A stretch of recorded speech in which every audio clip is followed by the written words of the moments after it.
And here we go. Digital Adele back with another Digital Adele Hoops Beyond the Backboard podcast for you with my co-host, Matt Hanifan. How you doing today, Matt? I'm doing good, man. It's raining outside where I'm at, so that's a Mm, little troublesome. I don't like rain. Um, I don't like anything other than just like pure sun. So this time of year is a little bit weird for me, but at the same time, we're 1 week away from the start of the NBA regular season. So, absolutely. Yeah, I mean, I'm ready to rock and roll, dude. I'm sick of the preseason. Remember how you told me you were sick of the preseason? dude, I'm so I done am with the preseason. absolutely over it. Just I'm get into the done. regular season, man. Yeah, watching preseason basketball sometimes, especially when it's like no disrespect to any of these players trying to make a roster. I know there's each team is, or at least most of the teams are filled with the 21 max. Right. Um, and I know a lot of these players are like trying to make rosters, whether it's a two-way contract, whatever the case is. I feel like I'm watching summer league just on an NBA basketball court.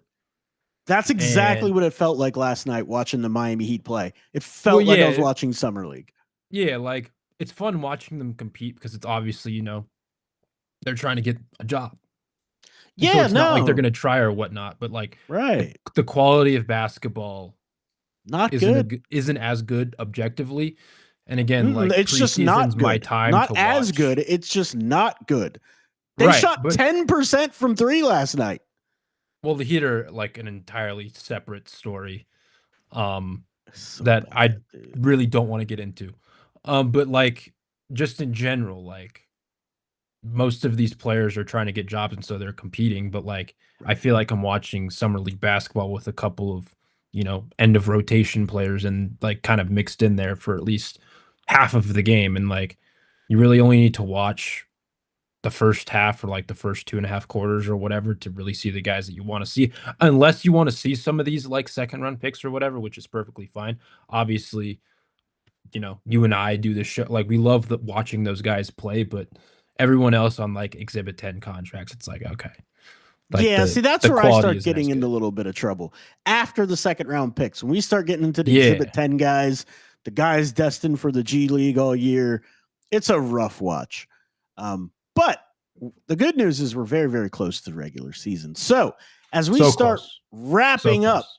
our rookies only segment here on the show, we have today the New York Knicks, and we're going to do the Oklahoma City Thunder as well. We might as well get the New York Knicks out of the way because they only had one draft pick. Um, and this comes after last year. They forfeited a draft pick too, right? Isn't that a thing? Oh Or was yeah, that I don't remember what it was, but it they and another team, I think, because it was 58 was total. them in Philly, right? Or something like that? Is I can't Yeah. remember. I don't remember what it was. And then it was 59 this last year. I don't Right. remember who forfeited this last year. They got I Kolek can last year though, I can but find it out. Yeah, they did get and he played well in his last game. Tyler Kolek actually, yeah. he played really well. Maybe I'll be right on him yet. Listen, man, sometimes we're early. We're That's right. We're ahead of the curve. But let's talk about for the New York Knicks in the 2025 NBA draft. They picked the 6'8", 200-pound. They list him on Tankathon as a power forward, but he's really like just a big wing. Is really is. He could play small forward. He could play ball handling power forward as well. Mohamed Douara. You talk about big speed. I always talk about big speed and big skill as something you take a swing on in the second round. And this guy at 20 years old, he's the definition of big speed. watching him move on a basketball court. Like there are a few players that it's funny. Real Jam actually has him at 6'9", 225. Um, Insanity. yeah, but like the point is with him, he covers so much ground so quickly. And like Right. he's actually like he's a legitimately like mobile player. Like it's not like he's like a slow-footed athlete. Like he he Right. he can move, but his strides are so long. So like he only needs a few steps to get from like half court to the rim, like in transition or Yes. something like that. Like it's not as Right. many steps as it would be for most players. Um And the motor is something that like really Just stands out. nonstop. Yeah, his Yeah. motor is nonstop. Now, I got some surprise trivia for you, Matt Hanifan, that you may have forgotten, but I'm going to give you a hint in Yeah. one guess at what that trivia may be. And here's your hint.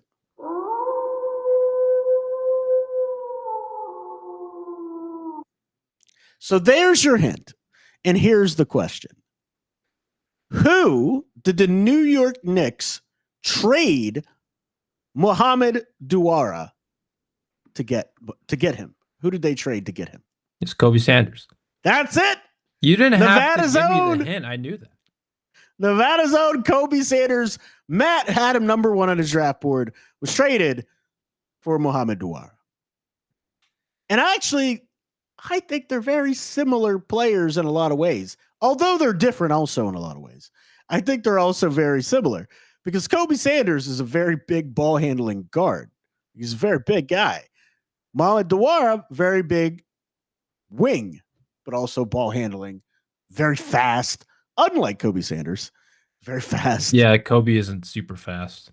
No, Duara is. But anyway, how do you think he fits with the New York Knicks? Do you think he's going to be in the G League all year? Or do you think he has some sort of rotation opportunities with the Knicks? Yeah, for me, he'll be in the G League. He's still too raw. Like he's still I agree 100%. Like I think the shot's been better in preseason, but he shot. I think it was again. It's small sample size. Don't get me wrong, but it was like 15% in summer league, 2 of 13. Is that good? In 4 summer league games, he's 2 of 4 from deep. And then like he's not someone who's gonna like handle the ball or anything like that. He's a good rebounder, right? And he has the motor. You know, he can finish in transition around the rim, but other than that, like there isn't too much of a role from him right now. And so I think with that Knicks team, as good as they are, they've gotten deeper this offseason too. Like I know that was a big thing under Tibbs. Like they only really played like 7 guys or whatever, and they got a little bit deeper. Like they got Yabu Sele, they got Jordan Clarkson, they got a couple of guys to kind of round out that bench a little bit. And I just think for, you know, a rookie who you took a flyer on at 51, I think he'll be someone who's in the G League for at least most of this season, even though like some of the stuff that you watch him do on a basketball court is kind of tantalizing and you can see some of the upside, but he's just too raw for this kind of context. Like this isn't like the Wizards. No disrespect to the Wizards, but like he's not going to get much playing Trey time. Johnson got thrown under a bus by Matt Hanifan. No, the organization did. I actually do like where the Wizards are going, but that you know my point. I do. I'm just messing around. But no, I get what you mean. I mean, I think he's going to be in the G League as well. I'm intrigued to see what comes out of it because again, I didn't get to scout him. He was not on my radar to scout. And when I saw him play for the first time, I'm like, who is that? I was like, yeah. And why are they moving like that during summer league? Right. You should not be 6'8" moving that way. Like it was very, very interesting and eye-opening. We have one other team. And if we had a sponsor, we would put the sponsor in right here. But we don't have a sponsor right now. So we're going to keep it rolling and talk about the second team that we have going on today. And just like us, coming off the bench, the second team is the Oklahoma City Thunder. Now, I know not a lot of people followed Oklahoma City Thunder. They may not know a lot about them. It's not like they won the championship or anything. Shea Gilgeous-Alexander, who's that? But they had a couple of picks in this draft. They actually had 3, Matt Hanifan. But I'll let you tell the people what happened with one of those picks. They drafted Nick Clifford and he got traded to the Kings. He got traded to he was drafted by one of, if not the best organizations in the league, and they traded him to one of the worst, which is just a very unfortunate turn of events. Did you say Nick Clifford? We'll get to the Kings. We'll get to the Kings probably next week or another day. I don't know the alphabet. But apparently neither. He might have a chance to play right away just because of Keegan Murray's unfortunate UCL injury that's going Right. to sideline him for a month and a half. For sure. Yeah, it's really unfortunate. But he did go from one of the best. He was for the briefest of periods of time with one of the best organizations in the NBA. Yeah. And now he's not. There was a point in time where Ryan Hammer, who does like college basketball content on Twitter, he's a very good follow. Yeah. Yep. He posted, I think, a mock draft at one point. I don't remember if this was like a week before the draft, 2 weeks, whatever.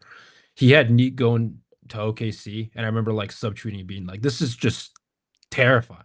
Right. This would be terrifying. I don't break basketball like this. This would be terrifying. But that's neither here nor there because it never happened. It never happened. It did, but didn't. So it almost happened. Almost. Yeah. But it didn't. And instead, they got with their number 1 pick, which I think teams are going to regret this down the line. The 15th overall selection, Thomas Sorber out of Georgetown. I love Thomas Sorber. Everybody that's watched this channel knows how much I love Thomas Sorber's game. He's a freshman, super young kid, was 19 years old on draft night, 6'10", 263, a 7'6" wingspan. He's got nice footwork on a low block, a nice jump hook, the strongest hands in the draft, in my opinion. And he can move too. It's not like he's not agile. He can move. And he can block shots, and he got steals.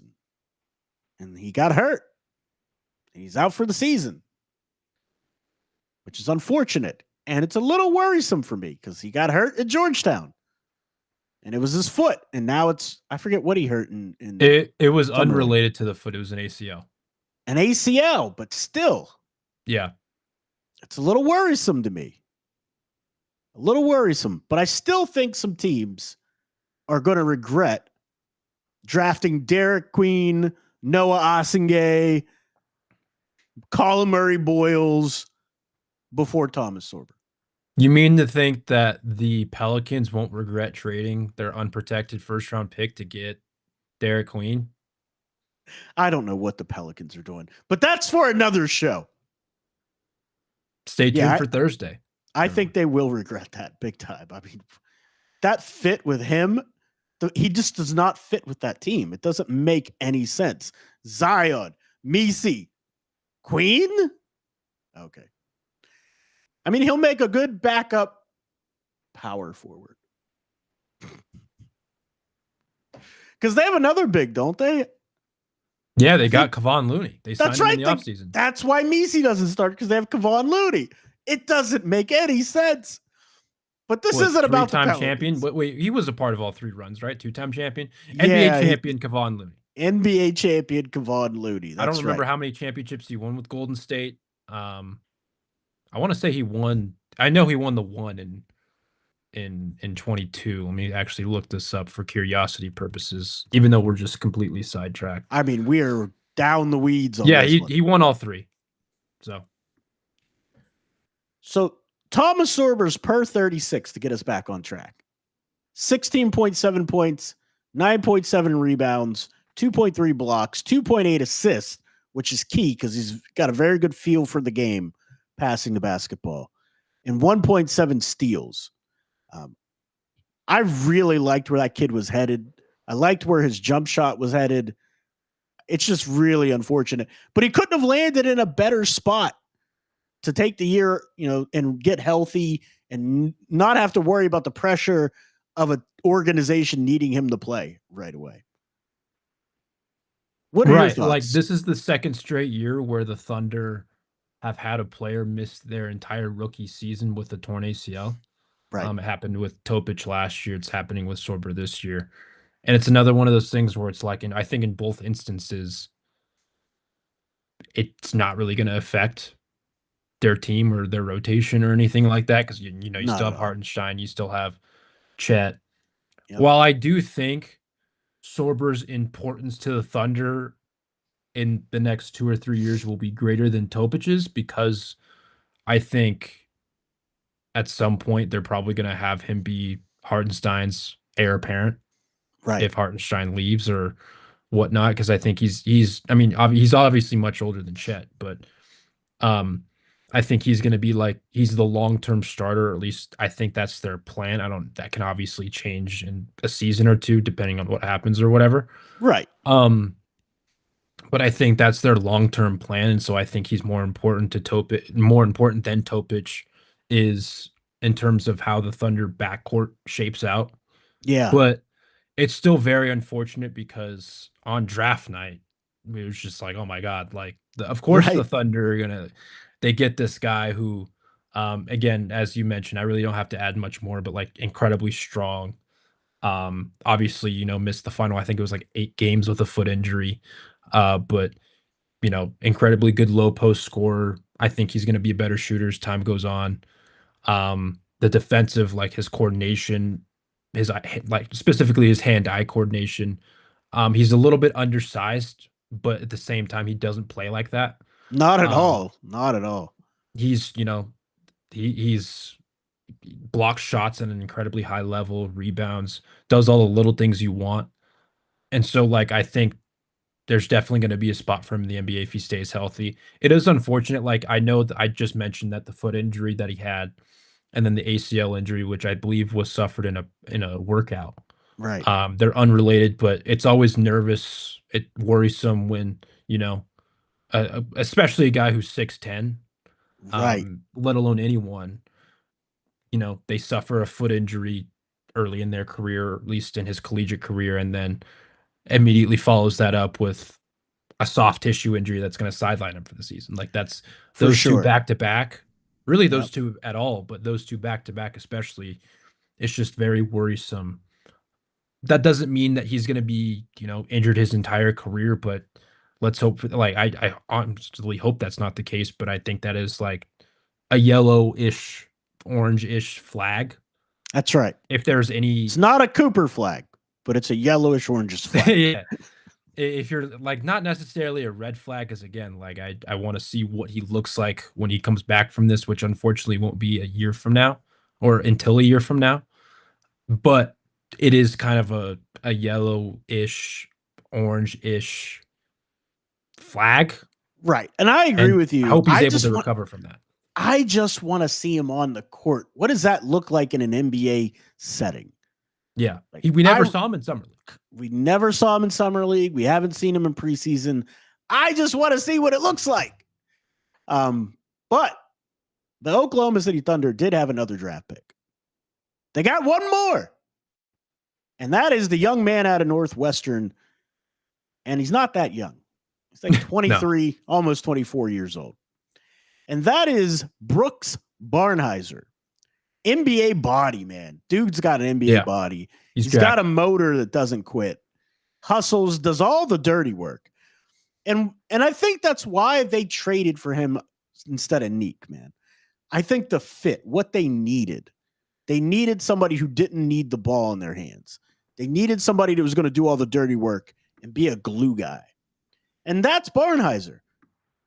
I mean, now, I think he can't shoot a lick too. So he can, but would he want to? Would he be content with that role? He did it in college. He did everything in college. That's what I'm saying. He did literally everything. I don't know, man. I don't know if he could go down to the small usage that Barnhizer's going to get. Now, Barnhizer shot 26% from three in college. But he shot 76% from the free throw line. So there is a little bit there with that jump shot that can improve, get better over time. But right now, shooting is not his bag, man. Not at all. What do you think about Barnhizer?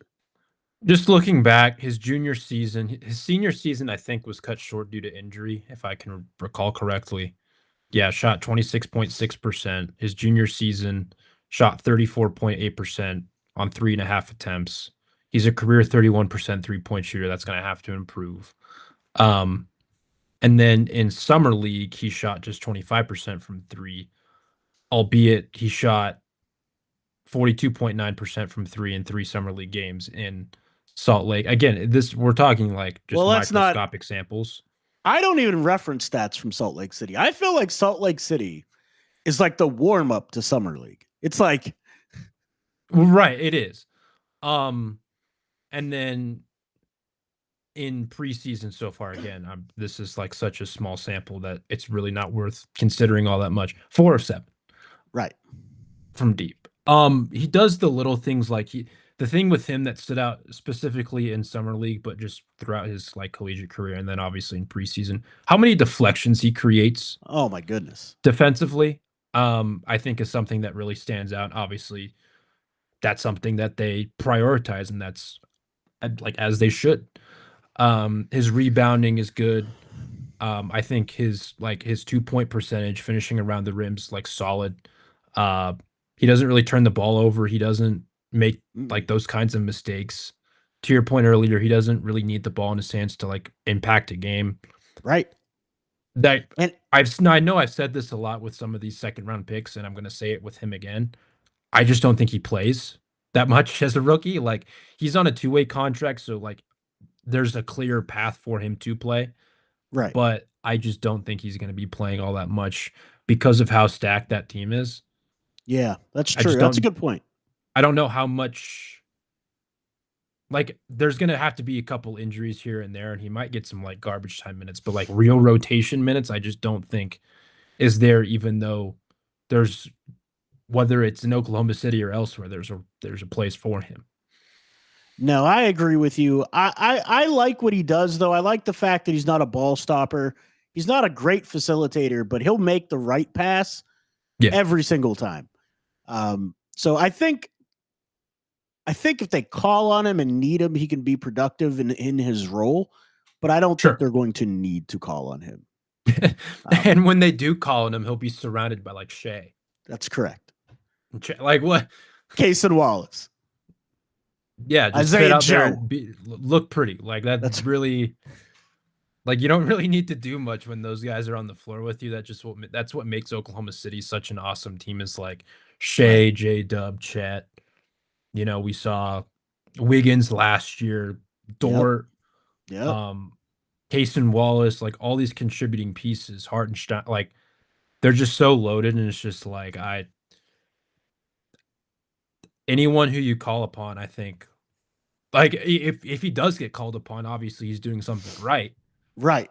I just don't think that's really going to happen, and I don't think that's like a him thing. That's just a roster construction thing.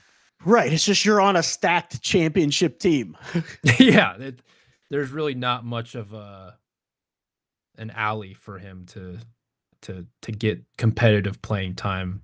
Again, barring injury, but right. No, I definitely agree, man. I definitely agree. Well, that's all we have for today.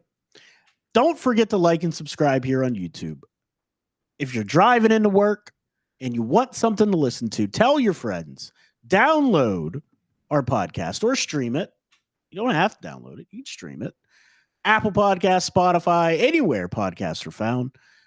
Digital Adele Hoops is the name of the show. Matt, tell the people where they can find you, follow, and get more of your work. You can find me at NPH_824_ on Twitter. You could find me at hot.hoops.com, VendettaSportsMedia.com, MountainWestConnection.com, Orlando Magic on SI. You could find me on SI. In addition to playback.tv/5RSN, where we will be watching the Miami Heat play begrudgingly. But the regular season is here. Or almost here, at least. Not quite here, but almost here. Almost. And then playback.tv/Digital Adele Hoops. Right here. And that's me, Digital Adele. You can find me on Twitter under that moniker, Instagram, where we put out a lot of clips from this show on Instagram. Digital_Adele. And any other social media platform under Digital Adele. That's all we got for today. We'll see you next time.